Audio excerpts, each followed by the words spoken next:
రాబోయే అసెంబ్లీ ఎన్నికల కోసం టీడీపీ రెడీ అవుతోంది. అభ్యర్థుల ఎంపికపై ఆచితూచి అడుగులు వేస్తోంది. దీనిపై టీడీపీ అధినేత చంద్రబాబు కీలకమైన వ్యాఖ్యలు చేశారు.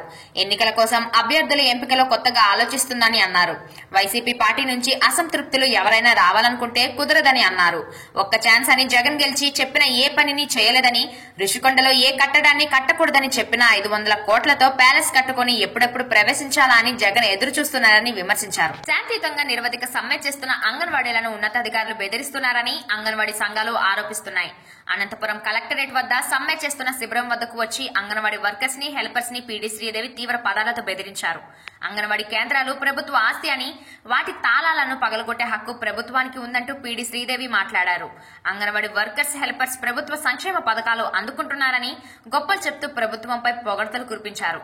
ఈ విషయంపై అక్కడ సమ్మె చేస్తున్న సంఘాల నాయకులు తమ సమస్యలు పరిష్కరించే వరకు ఆందోళన చేస్తామని అంటూ నినాదాలు చేశారు. అక్కడి నుంచి పీడీ శ్రీదేవి వెళ్లిపోయారు. మందు బాబులకు మరో బ్రాండ్ అందుబాటులోకి వచ్చింది. కూల్ డ్రింక్స్ రంగంలో టాప్ ప్లేస్ లో ఉన్న కోకా కోలా సంస్థ ఇప్పుడు మద్యం తయారీ మార్కెట్లోకి ప్రవేశించింది.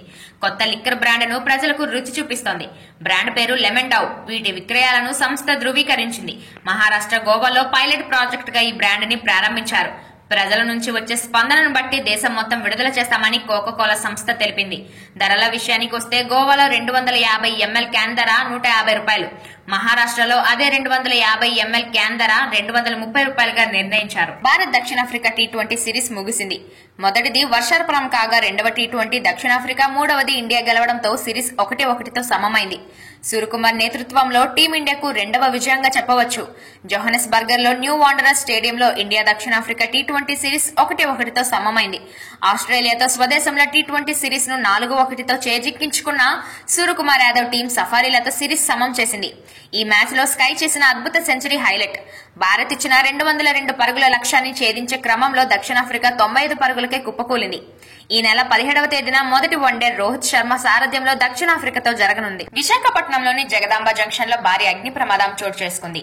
ఇండస్ హాస్పిటల్ ఆపరేషన్ థియేటర్ లో నైట్రస్ ఆక్సైడ్ సిలిండర్ పేలిపోవడంతో గురువారం ఉదయం మంటలు చెలరేగి దట్టమైన పొగాలుముకోవడంతో ఒక్కసారిగా హాస్పిటల్ సిబ్బంది అయోమయానికి గురయ్యారు.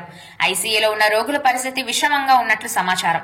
అగ్నిమాపక సిబ్బంది హాస్పిటల్ అద్దాలు పగలగొట్టి ఎమర్జెన్సీ మార్గం గుండా పలువురు రోగులను బయటకు తీసుకువచ్చి వేరే హాస్పిటల్లో చేర్చారు. ఒక నర్స్ ఆచూకీ తెలియడం లేదని సిబ్బంది తెలిపారు. సకాలంలో స్పందించడంతో పెద్ద ప్రమాదం తప్పిందని అందరూ భావిస్తున్నారు. చుట్టుపక్కల వారంతా ఆ ప్రాంతం నుంచి పరుగు తీశారంటే అక్కడ ఎంత భయానక వాతావరణం ఉందో అర్థం చేసుకోవచ్చు. ఏపీలో పొలిటికల్ యాక్షన్ మొదలైంది. ఉత్తరాంధ్రలోని ఉద్దానం సుజలాధర కిడ్నీ రీసెర్చ్ సెంటర్ ప్రారంభించిన సీఎం జగన్మోహన్ రెడ్డి విపక్షాలపై విరుచుకుపడ్డారు. ఉత్తరాంధ్ర అభివృద్ధిని చూసి తట్టుకోలేక ఏడుపు రాజకీయాలకు పాల్పడుతున్నారని మండిపడ్డారు. పరిపాలన రాజధాని విశాఖ అని చెప్పినా, పోర్ట్లు, ఎయిర్పోర్ట్లు తీసుకొస్తామని చెప్పినా ప్రతిపక్షాలకు ఏడుపేనని ఆరోపించారు. తెలంగాణలో బర్రెలెక్కకు వచ్చినన్ని ఓట్లు కూడా రాని జనసేన కూడా ఎగురుతోందని ఎద్దేవా చేశారు. ప్రతిపక్షాలన్నీ నాన్ లోకల్స్ అని, మా పార్టీ లోకల్ అని, వాళ్లకు ఏపీ పట్ల ప్రేమ లేదన్నారు. పొత్తులను వాళ్ళు నమ్ముకుంటే జనాన్ని వైసీపీ నమ్ముకుంటుందన్నారు. మంగళగిరిలో ఇవాళ పవన్ కళ్యాణ్ సమక్షంలో పలువురు వైసీపీ నేతలు జనసేనలో చేరారు. జనసేన పార్టీ అధినేత పవన్ కళ్యాణ్ తాజాగా ఆసక్తికర వ్యాఖ్యలు చేశారు.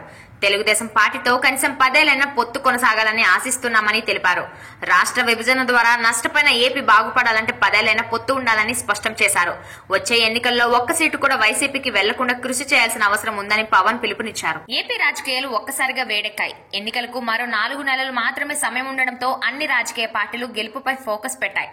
ముఖ్యంగా అధికార వైఎస్ఆర్ కాంగ్రెస్ పార్టీ అభ్యర్థుల ఎంపికపై ప్రత్యేక దృష్టి సారించింది. గెలిచే అభ్యర్థులకే టికెట్లు కేటాయిస్తానని పార్టీ అధినేత జగన్మోహన్ రెడ్డి గత 2 ఏళ్లుగా చెబుతూ వస్తున్నారు. ఇప్పుడు నియోజకవర్గాల్లో ఇన్ఛార్జీలను మార్చుకుంటూ గెలిచే వారికి సీట్లు అని చెప్తున్నారు. ప్రధాన సలహాదారు సజ్జల రామకృష్ణారెడ్డి మీడియాతో మాట్లాడుతూ వచ్చే ఎన్నికల్లో తెలుగుదేశం అలయన్స్ కి 23 సీట్లు కూడా రావని అన్నారు. గెలిచే సత్తా ఉన్న వారికే వైసీపీ సీట్లు కేటాయిస్తుందని తెలిపారు.